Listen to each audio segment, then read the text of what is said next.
Hello बच्चों, आइए इस प्रश्न को देखते हैं। किसी जीव का लक्षण प्रारूप किसका परिणाम होता है? ए पर्यावरणीय परिवर्तन तथा लैंगिक द्विरूपता। बी जीन प्रारूप तथा पर्यावरण की परस्पर क्रियाएं।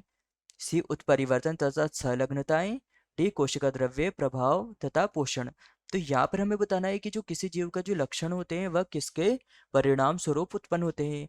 तो यहाँ पर हमारी मुख्य मुख्य अवधारणा होगी कि लक्षण प्रारूप लक्षण प्रारूप क्या है।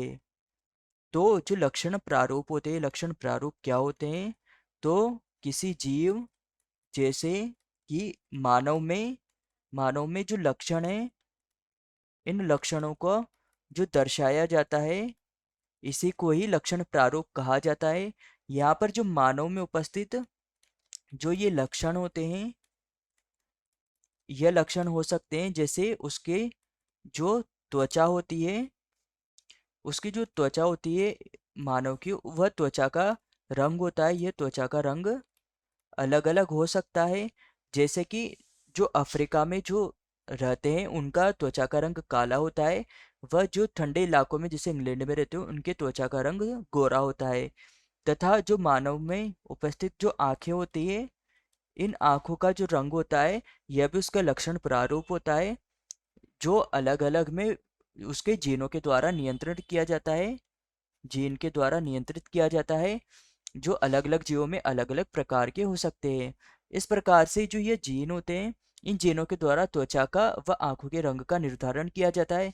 किंतु साथ ही साथ जो ये जीन होते हैं, इनके द्वारा तो इनका नियंत्रण किया जाता ही है इनके परिणाम स्वरूप, किंतु जो जीव होता है, इस जीव में जिस पर्यावरण में यह रहता है, पर्यावरण में यह रहता है, उस पर्यावरण के अनुरूप भी इसके द्वारा लक्षण दर्शाए जाते हैं दर्शाए जाते हैं। क्योंकि यह हम उदाहरण से देख सकते हैं कि जो अफ्रीका में जो रहते हैं वहाँ पर अत्यधिक गर्मी होने के कारण वहाँ के जो निवासी, उनके त्वचा का रंग काला होता है, जबकि जो ठंडे इलाकों में रहते हैं उनके त्वचा का रंग गोरा होता है।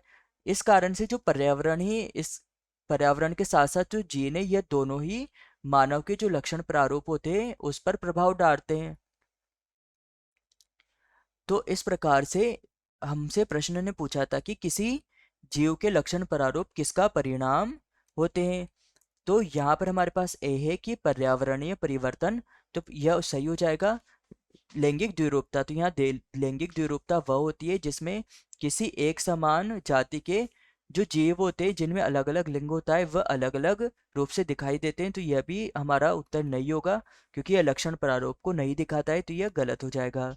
बी है जीन प्रारूप तथा पर्यावरण की परस्पर क्रिया है। तो जो जीन प्रारूप होता है, यह भी लक्षणों का निर्धारण करता है, वह जो पर्यावरण के प्रति इनकी जो क्रियाएं होती है जीव की, यह भी लक्षणों का निर्धारित करती है निर्धारित करती है।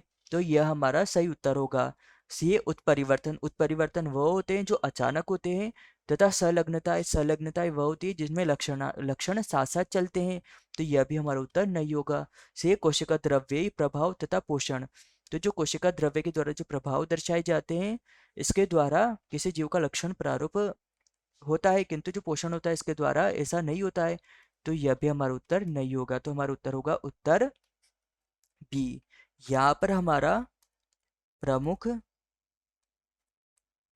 प्रमुख सिद्धांत प्रमुख सिद्धांत होगा कि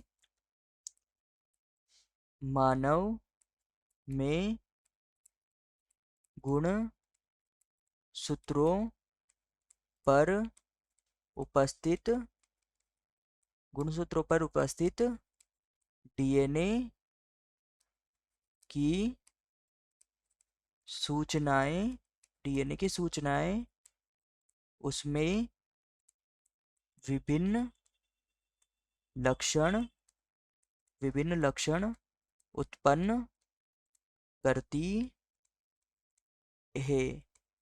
तो आशा है कि आप इसे अच्छी तरह समझ गए होंगे। धन्यवाद।